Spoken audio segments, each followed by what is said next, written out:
अस्सलाम वालेकुम। अच्छा, आज हमने करनी है रिमेनिंग हमारी सीएनएस की न्यूरो एनाटमी। ठीक है, उसी की कंटिन्यूएशन करनी है हमने। अच्छा, अब बेसिकली हम न्यूरो एनाटमी और न्यूरो फिजियोलॉजी को साथ साथ लेकर चल रहे हैं, यानी हम एक एक ब्रेन का स्ट्रक्चर करेंगे और उसको फुल डिटेल में करेंगे, उसके साथ एसोसिएटेड उसके फंक्शंस, उसके न्यूक्लियाई, उसके पाथवे, सारा कुछ हम एक ही गो में करेंगे। ठीक है, रेदर देन हम इसको पार्ट्स में डिवाइड करें। पहले मैं आपको उसके नाम बताऊं, लोकेशन बताऊं और उसके बाद उसके फंक्शंस पूरा सारा एनाटमी खत्म होने के बाद बताऊं। तो हम इसको कोरिलेट करके चलेंगे। ठीक है, कल हमने ब्रेन में से जो फोर ब्रेन थी उसका सेरिब्रल कॉर्टेक्स का पार्ट किया था। सेरिब्रल कॉर्टेक्स की एनाटॉमिकल और फिजियोलॉजिकल डिवीजन्स की थी और इसके फंक्शंस किए थे कि किस पार्ट का क्या फंक्शन होता है।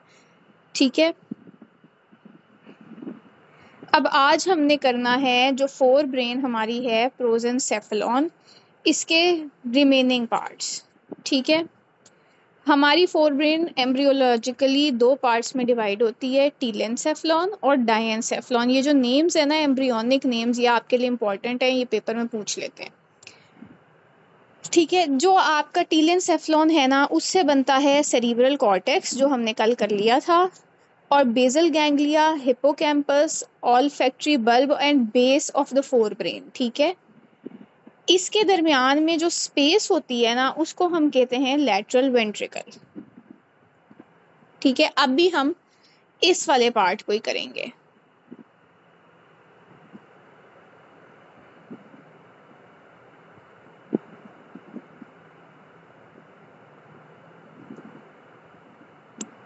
यहां तक सब मेरे साथ सेम पेज पे हैं?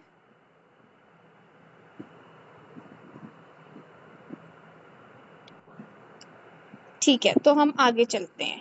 अब आपके पास जो नेक्स्ट चीज आती है after your cerebral cortex is the basal ganglia. ठीक है, व्हाट इज बेसल गैंग्लिया?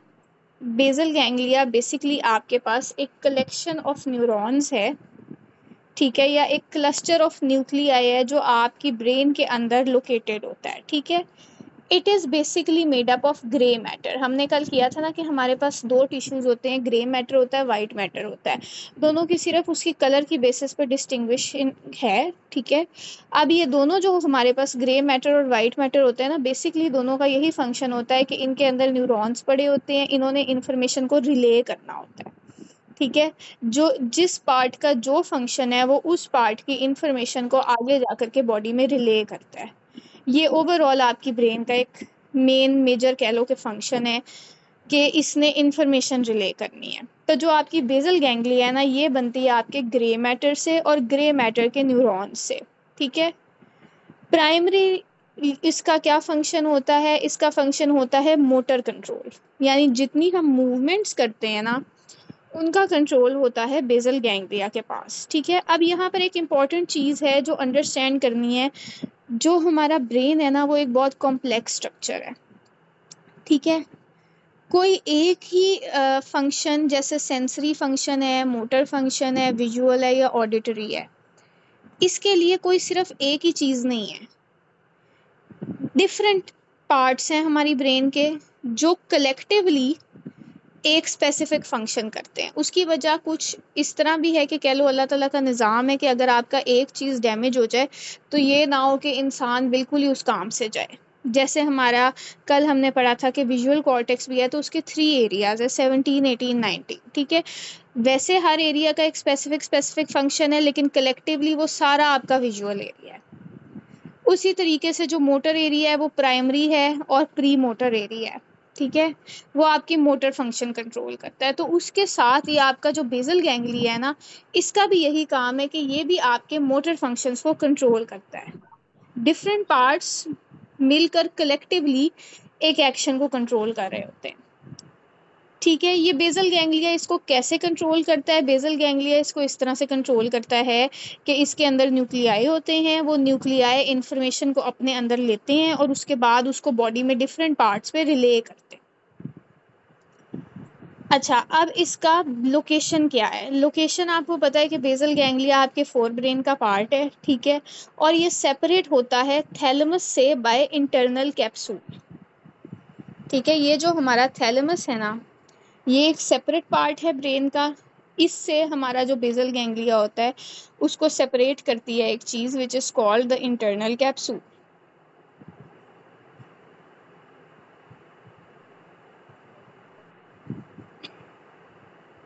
अब जो इंटरनल कैप्सूल है ना, वो बेसिकली क्या है, वो वाइट मैटर का स्ट्रक्चर है। हमने यहाँ पढ़ा है ना, ये ग्रे मैटर वाइट मैटर आपके लिए याद रखने के लिए एज सच कह लो इम्पोर्टेंट नहीं है, लेकिन कॉन्सेप्ट बनाने के लिए इम्पोर्टेंट है कि ये ग्रे मैटर था। उसके बाद आपके पास एक वाइट मैटर से बना हुआ स्ट्रक्चर आता है, ठीक है। वो जो स्ट्रक्चर है ना, वो कनेक्ट करता है बेसिकली आपके दोनों सेरिब्रल हेमिस्फेयर्स और आपकी स्पाइनल कॉर्ड को, ठीक है। उसको हम इंटरनल कैप्सूल कहते हैं, और ये इंटरनल कैप्सूल जो होती है ये सेपरेट करती है हमारे बेसल गैंग्लिया को थैलेमस से। ये सिर्फ कॉन्सेप्ट वाइज आपको बस क्लियर होना चाहिए कि ये क्या है। इस इंटरनल कैप्सूल के आगे से रिलेशंस आते हैं पाथवे में, तो वो हम सेपरेटली डिटेल में करेंगे। अभी हम बेसल गैंग्लिया पे फोकस करते हैं कि बेसल गैंग्लिया जो है ना, ये आपके मोटर फंक्शंस को कंट्रोल करता है। अब मोटर फंक्शंस को ये न्यूरॉन से कंट्रोल करता है, लेकिन उन न्यूरॉन्स को भी ना एक ट्रांसमीटर चाहिए होता है फॉर देयर एक्शन, ठीक है। अब हमारी बॉडी में जैसे अगर हार्ट है, उसको ऐसे नोड एक इलेक्ट्रिकल इम्पल्स देता है, ठीक है। तो ये जो न्यूरॉन्स होते हैं इनको भी कोई ना कोई चीज़ चाहिए होती है जो इनको जाकर के स्टिमुलेट करे, तो इनके लिए होते हैं न्यूरोट्रांसमीटर्स। बेसल गैंग्लिया का जो मेन मेजर न्यूरोट्रांसमीटर है ना, दैट इज गैबा, ठीक है। गैबा बेसिकली एक केमिकल है जो हमारी बॉडी में होता है। जब हमने मूवमेंट्स इनिशिएट करानी होती हैं तो फिर ये गैबा जो होता है ये जाकर स्टिमुलेट करता है बेसल गैंग्लिया के न्यूरॉन्स को, और वो न्यूरॉन्स आगे से इंफॉर्मेशन या कहीं रहा और सेंसेस डेढ़ सौ का भेजते हैं हमारी बॉडी को, यार अब क्लास में सही मान। ठीक है। अच्छा, अब न्यूरॉन यहाँ तक सबको समझ आ गया कि बेसिकली बेसल गैंग्लिया किया है हमने, फिर हमने किया है बेसल गैंग्लिया का फंक्शन क्या है, उसके बाद हमने किया है कि एक चीज़ है न्यूरोट्रांसमीटर जो इसके न्यूरॉन पे जा कर के उसको एक इंफॉर्मेशन देती है या कह लो एक ऑर्डर देती है, ठीक है, कि अब आपने ये चीज़ करवानी है। सपोज पेन उठाना है तो ये पेन अब आपने उठाना है, ठीक है। अब ये न्यूरोट्रांसमीटर ने आगे वो चीज़ को भेजना है बॉडी पार्ट पे, तो ये क्या करेगा, ये एक पाथवे करेगा, ठीक है। ये जो पाथवे है ना, ये बेसिकली क्या है कि ये दो टाइप के पाथवेज अपने तौर पर क्रिएट करेगा। एक डायरेक्ट पाथवे होता है और एक इनडायरेक्ट पाथवे होता है। डायरेक्ट पाथवे होता है आपकी हाइपोकाइनेटिक मूवमेंट्स के लिए, ठीक है। दो टाइप की हमारे पास मूवमेंट्स होती हैं, एक होती हैं स्लो मूवमेंट्स और एक होती हैं फास्ट मूवमेंट्स, ठीक है।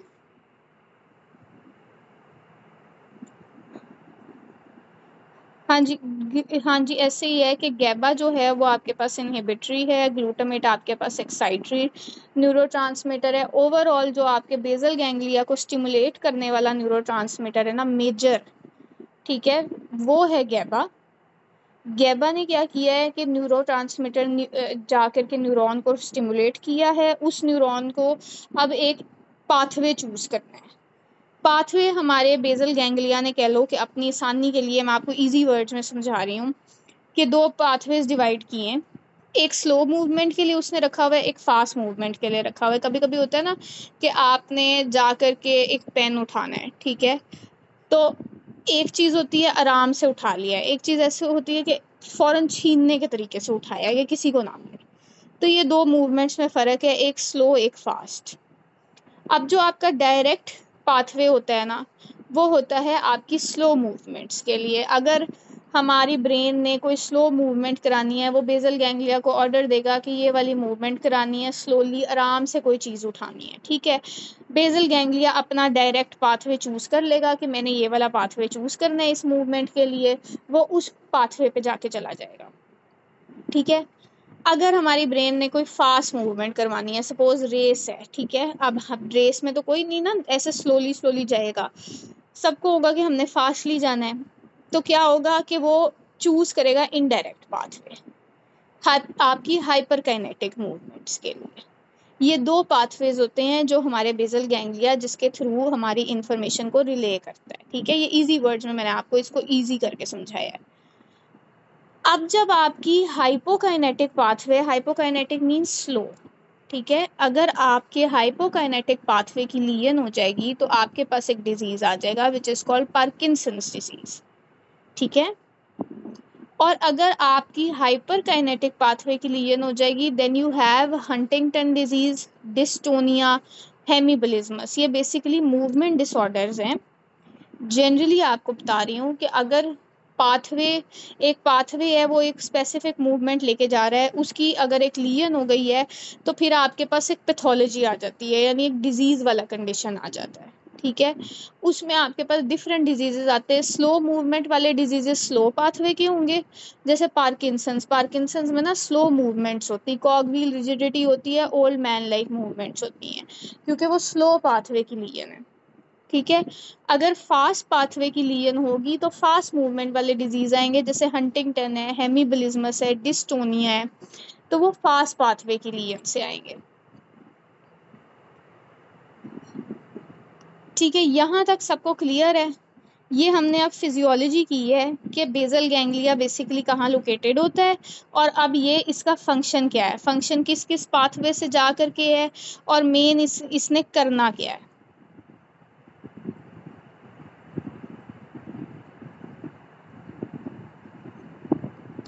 अच्छा, अब जो आपके पेपर के लिए इम्पोर्टेंट है, आपके पेपर के लिए इम्पोर्टेंट है कि आपको पता होना चाहिए कि जो हमारा बेसल गैंग्लिया है ना, इसके अंदर न्यूक्लियाई पड़े होते हैं। हमने अभी डिस्कस किया ना कि बेसल गैंग्लिया अपनी इंफॉर्मेशन रिले करता है।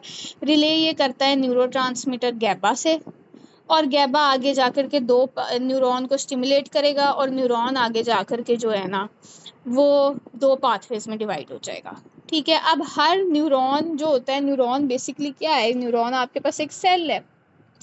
तो अब क्या होता है कि जो आपका सेल होता है उसको भी अगर आप माइक्रोस्कोपिकली देखो तो उसमें न्यूक्लियस भी होता है। ठीक है, तो every part of the basal ganglia या every neuron has a different nuclei.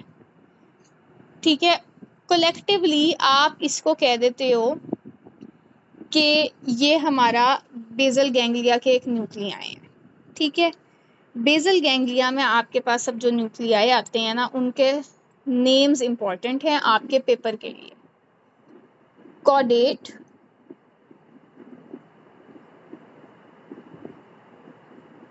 पोटामेन और ग्लोबस पैलिडस। ठीक है, जो ये आपके न्यूक्लियाई हैं ना, जब इनको कंबाइन हम करते हैं ना तो हम उसको स्ट्राइएटम कहते हैं। डिफरेंट स्ट्राइएटम का डिफरेंट नेम होता है, वो भी आपको याद होने चाहिए। ठीक है, अभी हम पहले न्यूक्लियाई करते हैं। अब जो आपका कॉडेट न्यूक्लियस है, ठीक है, ये बेसल गैंग्लिया के अंदर पड़ा हुआ एक न्यूक्लियस होता है। कॉडेट न्यूक्लियस का क्या काम होता है कि ये प्रोसेस करता है विजुअल इंफॉर्मेशन को, मूवमेंट को, मेमोरी को। ठीक है, पेपर के हिसाब से द इम्पॉर्टेंट पॉइंट इज कि अगर कॉडेट न्यूक्लियस की लीन हो जाती है तो कौन सा डिजीज होता है, यानी कि उस मूवमेंट डिसऑर्डर को हम क्या कहते हैं। कोई मुझे बता सकता है कि अगर आपके पास कॉडेट की लीन है तो आपके पास कौन सा मूवमेंट डिसऑर्डर है?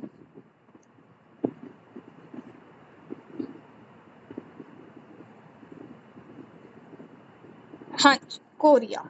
ठीक है, ये आपके पेपर के लिए इम्पॉर्टेंट है। बाकी थ्योरी हम कर रहे हैं कॉन्सेप्ट बनाने के लिए। जो याद करने वाली चीज़ें हैं वो बेशक अगर साइड पे मार्क करनी है आप लोग मार्क कर लो। ठीक है, बेसल गैंग्लिया के न्यूक्लियाई का नाम आपको पता होना चाहिए, और उनकी लीजन से जो डिजीज़ होता है वो आपको पता होना चाहिए। ओवरऑल सारे न्यूक्लियाई का ना फंक्शन बेसिक यही है कि उन्होंने मूवमेंट करानी है।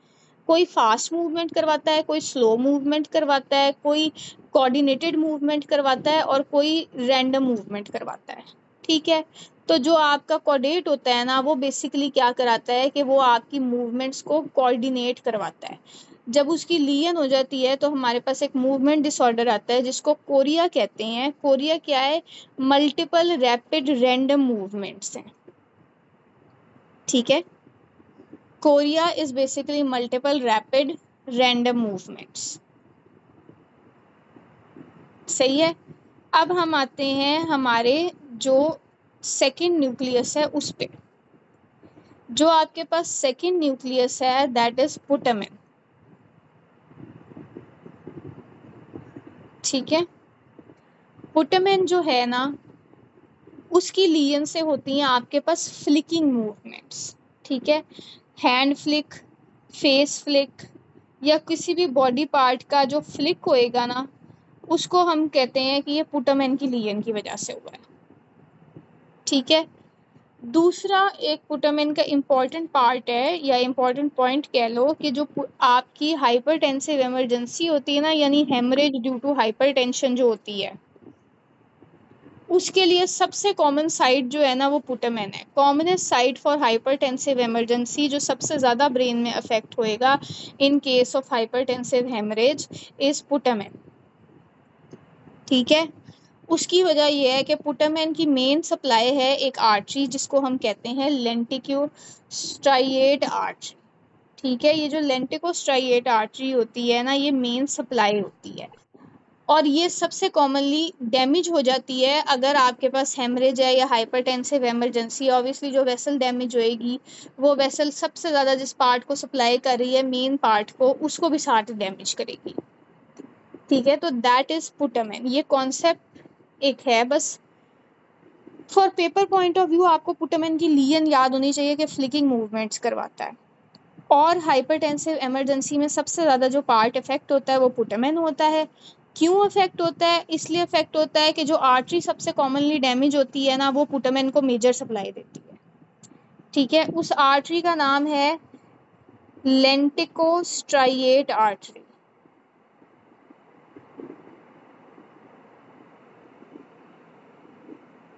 ठीक है, ये वाला पॉइंट समझ आ गया सबको? यहाँ तक हमने दो न्यूक्लियाई कर लिए हैं, कॉर्डेट कर लिया, पुटामेन कर लिया। इनके नाम याद होने चाहिए, इनका लियन याद होनी चाहिए।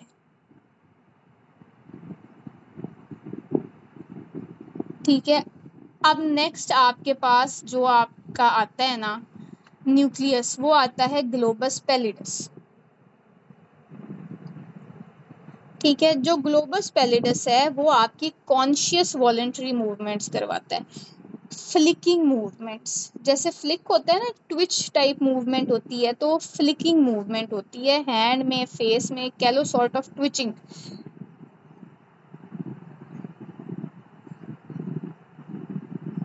ठीक है, अच्छा अब हम ग्लोबस पैलिडस पर आते हैं। जो आपका ग्लोबस पैलिडस है ना वो करवाता है आपकी वॉलेंटरी मूवमेंट्स। ठीक है, कॉन्शियस वॉलेंटरी मूवमेंट्स के लिए जो रिस्पॉन्सिबल है ना वो करवाता है ग्लोबस पैलिडस। और अगर इसकी लियन हो जाएगी तो क्या होएगा? तो फिर आपके पास इनवॉलेंट्री मूवमेंट्स होंगी। जाहिर है जो चीज़ आपकी वॉलेंट्री मूवमेंट करवा रही है वो अगर ख़राब हो गई है तो फिर उसकी लियन आपकी इनवॉलेंट्री मूवमेंट करवाएगी। उस इनवॉलेंट्री मूवमेंट को हम एक नाम देते हैं जो हम कहते हैं एथेटोसिस। हाँ जी, बिल्कुल ठीक है। ये पेपर पॉइंट ऑफ व्यू से ये आपका एमसीक्यू है कि ग्लोबस पैलिडस की लियन से क्या होता है? उसकी लियन से एथेटोसिस होता है। ठीक है, एथेटोसिस क्या है? एथेटोसिस एक कंडीशन है जिसमें स्लो इनवॉलेंट्री राइडिंग मूवमेंट्स होंगी, राइथिंग मूवमेंट्स। ठीक है, एथेटोसिस की डेफिनेशन भी एमसीक्यू में आ जाती है। ठीक है, तो आपको पता होना चाहिए कि एथेटोसिस क्या है। एथेटोसिस बेसिकली एक इस टाइप का कंडीशन है कि जिसमें आपके पास स्लो मूवमेंट्स होती हैं, इनवॉलेंट्री राइथिंग मूवमेंट्स होती हैं। ठीक है, और बंदा एक स्टेबल पोस्चर मेंटेन नहीं कर पाता। ये एथेटोसिस और कोरिया का डिफरेंस है। एथेटोसिस में जो है ना आपके पास स्लो मूवमेंट्स होंगी, कोरिया में आपके पास कंपैरेटिवली फास्टर मूवमेंट्स होंगी। ये डिफरेंस भी आ जाता है, इनकी डेफिनेशन भी पेपर में आ जाती है। ठीक है, यहाँ तक सबको समझ में आ गया है? यहाँ तक हम 3 न्यूक्लियाई कर चुके हुए हैं। अब हम चौथा करेंगे विच इज़ द सबथैलेमिक न्यूक्लियाई। सब थैलेमिक न्यूक्लियस जो होता है ना वो जंक्शन पे लोकेटेड होता है between mid brain and basal ganglia. ठीक है, अब इस तरह इमेजिन कर लो कि हम यहाँ पर ये हमारा जो बेसल गैंग्लिया है ना, हम उस पे चल रहे हैं कि ठीक है ये हमारा बेसल गैंग्लिया। अब हमने एक एक करके सारे न्यूरॉन्स कर लिए हैं, वो बेसल गैंग्लिया जो है ना वो ख़त्म होने वाला है अब यहाँ पर, मतलब उसकी स्पेस जो है वो ख़त्म होने वाली है। तो उस जो बिल्कुल उसकी एंड वाली स्पेस होती है ना, जो बेसल गैंग्लिया और मिड ब्रेन के दरमियान में होती है, वहाँ पर ये एक न्यूक्लियस लोकेटेड होता है जिसको हम सब थैलेमिक न्यूक्लियस कहते हैं। ठीक है, पार्ट ये बेसल गैंग्लिया का होता है लेकिन ये जंक्शन पे लोकेटेड होता है। अब इसकी जो लीजन होती है ना, उससे एक मूवमेंट होती है हेमीबलिस्मस। हेमीबलिस्मस आपके पास क्या है? हेमीबलिस्मस आपके पास एक वायलेंट प्रोजेक्टाइल मूवमेंट है, यानी एकदम से एक जो जर्की मूवमेंट होगी ना, अनकंट्रोलेबल जर्क या अनकंट्रोलेबल वायलेंट प्रोजेक्टाइल मूवमेंट को हम कहेंगे हेमीबलिस्मस। ठीक है, टिपिकली ये हेमीबलिस्मस जो होता है ना, ये अपर लिम्ब में होता है, लेकिन वैसे ये लोअर लिम्स में भी हो सकता है। जो आपका सब्सटेंशिया नाइग्रा है ना, वो आपके मिड ब्रेन का पार्ट है, वो बेसल गैंग्लिया का पार्ट नहीं है, तो उसको हम मिड ब्रेन के साथ करेंगे। ठीक है, क्योंकि हम एनाटमी और फिजियोलॉजी को एक साथ लेके चल रहे हैं। अभी हम सिर्फ करेंगे आपके जो न्यूक्लियाई हैं बेसल गैंग्लिया के। ठीक है, तो बेसल गैंग्लिया के जो 4 न्यूक्लियाई हैं वो हैं कॉर्डेट, पुटामेन, ग्लोबस पैलिडस और सब थैलेमिक न्यूक्लियस।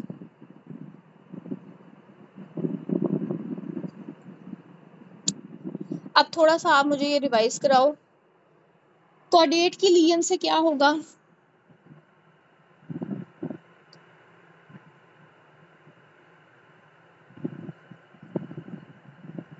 ठीक है, ग्लोबस पैलिडस की लीजन से क्या होगा?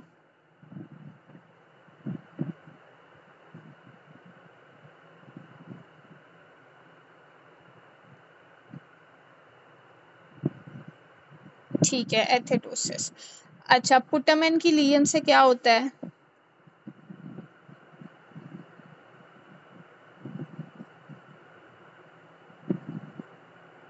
हाँ जी, फ्लिकिंग मूवमेंट्स। सबसे कॉमनली कौन सा न्यूक्लियस डैमेज होता है इन केस ऑफ हाइपरटेंसिव इमरजेंसी?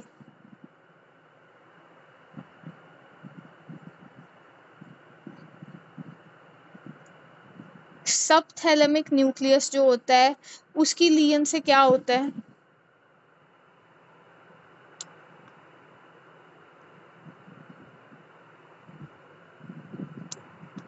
अच्छा, अब मैं कहती हूँ कि एक पेशेंट आया है, उसको मल्टीपल रैंडम मूवमेंट्स हो रही हैं। ठीक है, उसको क्या है? मल्टीपल रैंडम मूवमेंट्स हैं।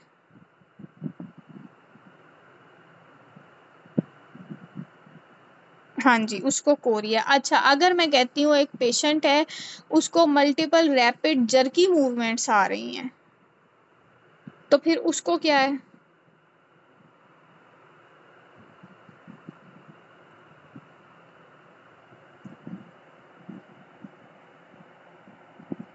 अच्छा, ये डिफरेंस समझना है। कोरिया आपके पास रैपिड रैंडम मूवमेंट्स है। ठीक है, हेमीबलिज्मस आपके पास रैपिड रैंडम जर्की मूवमेंट है, यानी हेमीबलिज्मस कह लो कि कोरिया को भी अगर आप एक डिफरेंट वायलेंट स्ट्रोक पे लेके जाओ ना, कोरिया होता है तेजी तेजी से मूव करना, पर तेजी तेजी से एकदम से झटकों से मूव करना हेमीबलिज्मस होता है।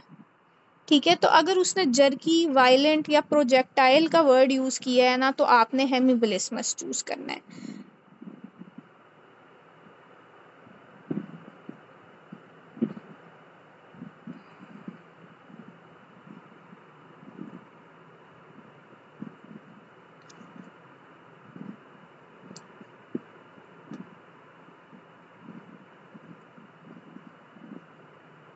अच्छा, जो स्नैरियो था ना वो आप बेशक ग्रुप में शेयर कर दो, हम उसको यहाँ पे ना देख लेंगे। लेकिन बेसिकली क्या होता है कि वो आपके पास आता है आगे, इसकी ना हमारे पास न्यूक्लियाई भी कंबाइन होते हैं। ठीक है, तो उस न्यूक्लियाई की जो कॉम्बिनेशन होते हैं ना, पाथवेज जिसको हम स्ट्राइएटम कहते हैं, वो उसकी लीजन की वजह से कोरिया इन्वॉल्व होता है। ठीक है, अच्छा, आप कोई मुझे बता सकता है कि स्लो मूवमेंट जो है, स्लो इनवॉलेंट्री मूवमेंट्स, उसके लिए इनको हम क्या कहते हैं?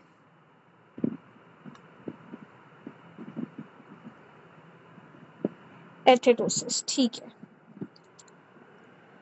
अच्छा, अब बेसिक 4 न्यूक्लियाई आपने कर लिए हैं कि ये बेसिक 4 न्यूक्लियाई कौन से होते हैं। अब एक और कॉन्सेप्ट है, ठीक है, ये भी आपके पेपर पॉइंट ऑफ व्यू से इम्पोर्टेंट है।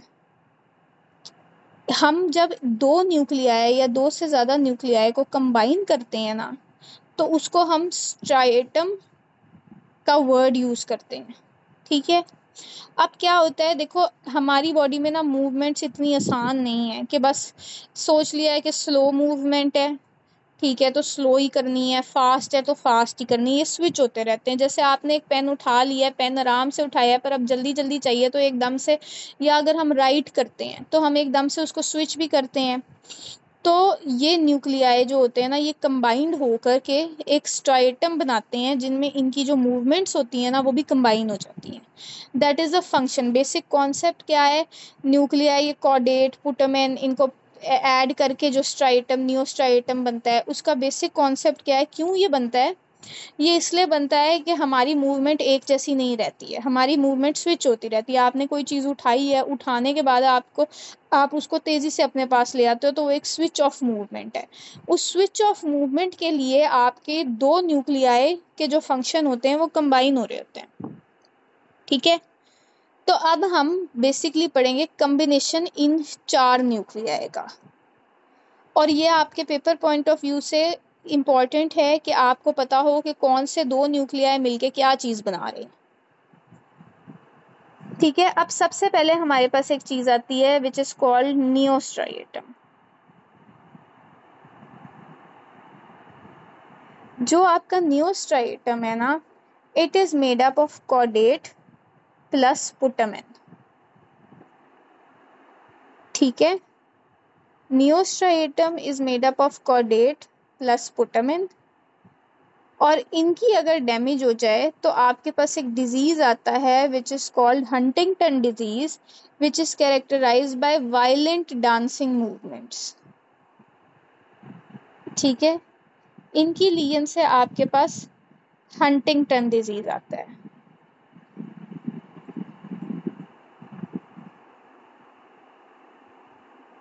सही है, यहाँ तक ये समझ आ गया?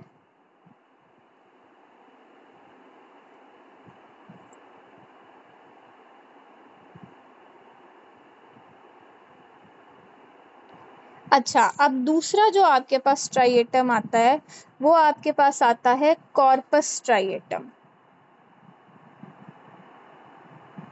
अब जो कॉर्पस स्ट्राइएटम होता है ना, वो आपके पास बनता है आपके नियोस्ट्राइएटम से और ग्लोबस पैलिडस से। नियोस्ट्राइएटम में मुझे कोई बता सकता है कि कौन से 2 न्यूक्लियाई थे?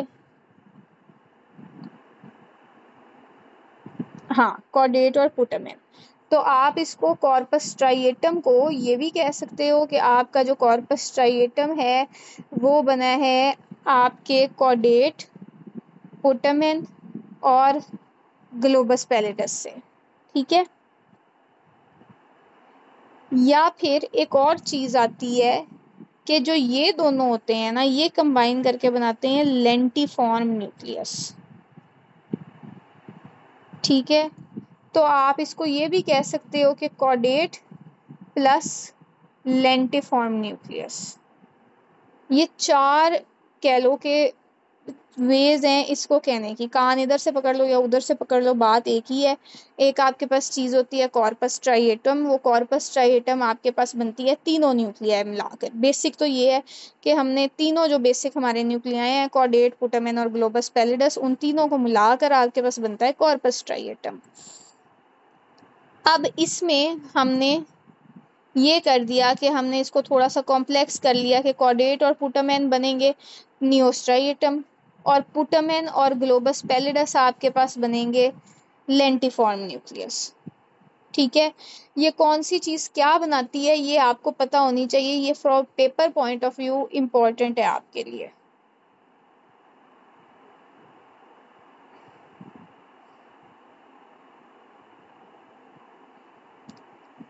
अच्छा, अब हमारे पास आ जाती है मेन ब्लड सप्लाई हमारे बेसल गैंग्लिया की। जो आपके बेसल गैंग्लिया की ब्लड सप्लाई होती है ना, वो होती है मिडल सेरिब्रल आर्टरी। और मिडल सेरिब्रल आर्टरी की भी जो मेन ब्रांच जाती है ना, वो होती है लेंटिकोस्ट्राइएट आर्टरी। ठीक है, ये हमारे बेसल गैंग्लिया की ब्लड सप्लाई है। यहाँ तक हमने बेसल गैंग्लिया कर लिया हुआ है। अब बेसल गैंग्लिया में से मैं आपको बता देती हूँ कि इम्पॉर्टेंट आपके लिए from paper point of view क्या चीज़ है जो आपने नहीं भूलनी या जो आपको याद होनी चाहिए। ठीक है, एक आपको बेसल गैंग्लिया के न्यूक्लियाई याद होने चाहिए कि इसके 4 न्यूक्लियाई हैं, इनकी लियन क्या क्या कराती है। ठीक है, दूसरा आपको बेसल गैंग्लिया के न्यूक्लियाई के कम्बिनेशन याद होने चाहिए, वो आपके लिए इम्पॉर्टेंट है। और तीसरा आपको इसका मेन न्यूरोट्रांसमीटर याद होना चाहिए कि अगर आपसे वो एक सिंगल न्यूरोट्रांसमीटर पूछें तो वो that is GABA. Blood supply basal ganglia की है हमारे पास मिडल सेरिब्रल आर्टरी, और उसकी एक ब्रांच है लेंटिकोस्ट्राइएट आर्टरी, वो आपके बेसल गैंग्लिया को सप्लाई करती है। ठीक है, अब ये ओवरऑल एक और स्लाइड है कि basically basal ganglia muscle tone, motor activity, reflex movements, इन सारी चीज़ों को कंट्रोल करती है, वो हम पढ़ चुके हुए हैं।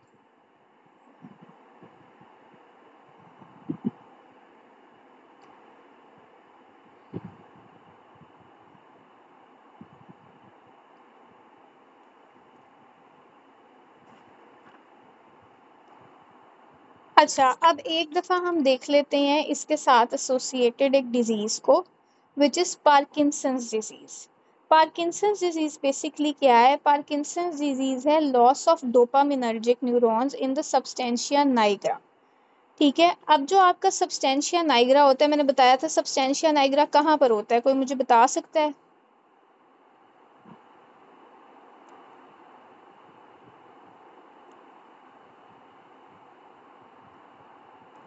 मिड ब्रेन में, बिल्कुल ठीक है।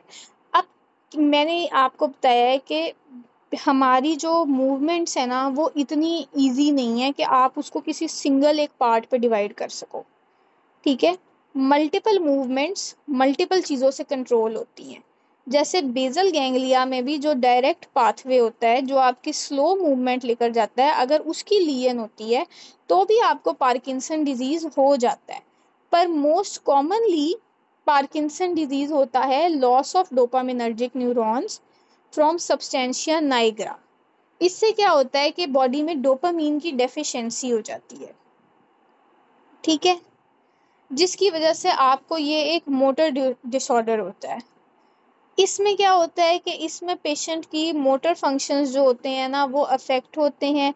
उसको पिल रोलिंग रेस्टिंग ट्रेमर होता है, मूवमेंट्स एकदम से स्लो हो जाती हैं, ब्रेडिकाइनेजिया हो जाता है, कॉगवील रिजिडिटी हो जाती है, लेड पाइप रिजिडिटी हो जाती है, उसका शफलिंग गेट होता है। शफलिंग गेट का मतलब होता है कि देयर इज स्टूप्ड पोस्चर। ठीक है, person moves like an old man. ठीक है, फिर उसमें मास्क फेस आ जाता है, यानी आप अपने जो फेशियल मूवमेंट्स है ना, फेशियल मसल की भी मूवमेंट्स नहीं कर पाते। इसको हम कहते हैं पार्किंसंस डिजीज। ठीक है, पार्किंसन डिजीज की आपको डेफिनेशन आनी चाहिए, आपको पता होना चाहिए कि ये कौन से न्यूरॉन्स की वजह से होता है और वो न्यूरॉन्स कहाँ पर लोकेटेड होते हैं, और इसका बेसिकली आपको पता होना चाहिए मेन मेन फीचर्स। ठीक है, अब ये पार्किंसन डिजीज के लिए हम क्या करते हैं, हमारी बॉडी में हमें पता है कि प्रॉब्लम क्या है। प्रॉब्लम है कि डोपामीन नहीं बन रहा, तो हम देते हैं ऑल्टरनेटिव्स। हम देंगे कार्बिडोपा, लीवोडोपा, ये कम्बिनेशन थेरेपी है। ये बेसिकली क्या करता है, बॉडी में ना डोपामीन लेवल इंक्रीज करवाता है। डोपामीन एगनिस्ट दे देंगे। मेन गोल हमारा होता है कि हमने बॉडी में डोपामीन को इंक्रीज करवाना है। ठीक है, यहाँ तक हमने हमारा बेसल गैंग्लिया कर लिया है, और मैंने आपको इम्पोर्टेंट पॉइंट्स बताए हैं कि बेसल गैंग्लिया के लिए आपके पास इम्पोर्टेंट जो पेपर में याद करने वाले हैं वो कौन से हैं, और वैसे हमने कौन सा बिल्डिंग भी कर ली है। अब जो नेक्स्ट हमारे पास चीज़ थी ना, हमारे फोर ब्रेन में ही, ठीक है, दैट इज बेसिकली आपका हिपोकैम्पस। ठीक है, यहाँ से हमने सेरिब्रल कॉर्टेक्स कर लिया है, बेसल गैंग्लिया कर लिया है। अब हम नेक्स्ट हमारे पास जो आ रहा है ना फोर ब्रेन का पार्ट, उस पर चलते हैं, दैट इज हिपोकैम्पस।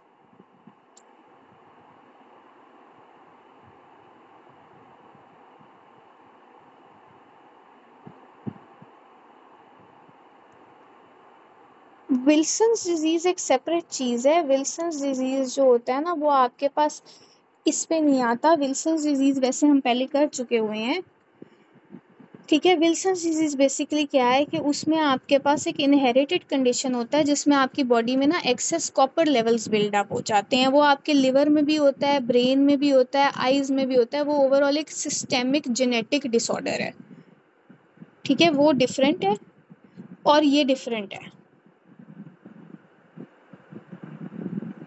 ठीक है। विल्सन्स डिजीज हमने हेमाटोलॉजी में की है। अगर उसके लेक्चर नहीं अवेलेबल होंगे ना तो आप मुझे बताना, लेकिन विल्सन्स डिजीज़ हम हेमाटोलॉजी में कर चुके हुए हैं। वो उसमें ये होता है कि उसमें आपके पास ना एक हेपेटोलेंटिकुलर डीजेनरेशन होती है और आपके पास एक्सेस लेवल आ जाते हैं कॉपर के। अब वो एक्सेस लेवल जिस भी जगह पे जाएंगे ना वो वहाँ पर जा कर के प्रॉब्लम करेंगे। अगर वो ब्रेन में जाएंगे तो वो ब्रेन की प्रॉब्लम करेंगे, लिवर में जाएंगे तो लिवर की प्रॉब्लम करेंगे, हार्ट में जाएंगे तो हार्ट की प्रॉब्लम करेंगे, ठीक है। वो जेनेटिक है,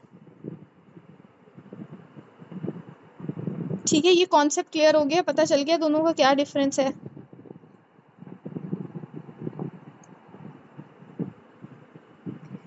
ठीक है। जो जो हमने पार्किंसंस किया है ना, पार्किंसंस आपका होता है न्यूरोट्रांसमीटर की लैक की वजह से। अब डोपामीन बॉडी में किसी भी चीज़ की वजह से कम कम हो सकता है कि आपके किसी ट्यूमर की वजह से या एंडोक्राइन ट्यूमर की वजह से ये डोपामीन कम हो गया हो, तो उस केस में ये डिसऑर्डर हो गया है। इट इज़ नॉट बेसिकली, आप ऐसे कह लो कि जेनेटिक नहीं होता, किसी को बाय बर्थ नहीं होता। It can also be due to any acquired pathology.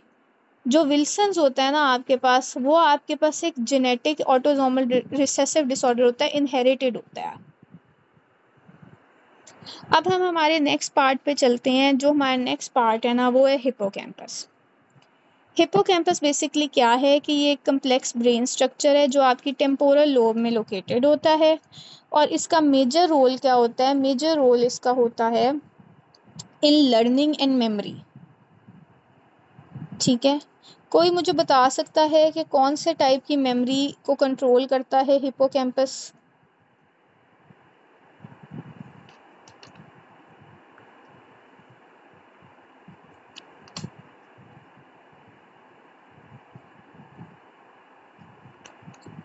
हाँ, जो आपकी न्यूली फॉर्म्ड मेमोरीज होती हैं ना, कंट्रोल करता है हिपोकैम्पस।